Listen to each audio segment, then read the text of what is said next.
مشاهدينا الكرام، السلام عليكم ورحمة الله تعالى وبركاته.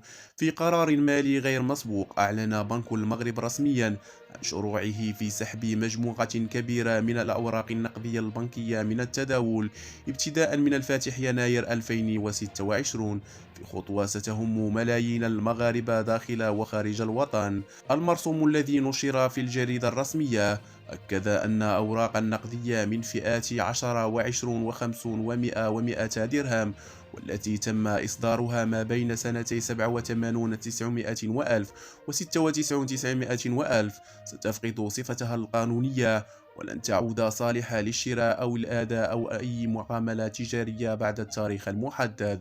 بمعنى آخر، أن أي شخص يحتفظ بهذه الأوراق القديمة بعد التاريخ المحدد لن يستطيع استعمالها في السوق، لا في المحلات ولا في الإدارات ولا حتى في الأداءات اليومية.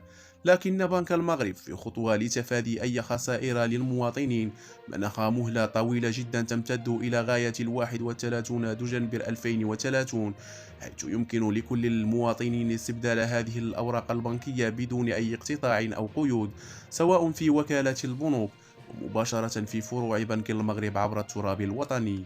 هذا القرار يندرج في إطار خطة وطنية لتجديد الكتلة النقدية، محاربة التزوير، وتعزيز أمان المعاملات المالية، خصوصا مع تطور أساليب الاحتيال وتقدم التكنولوجيا.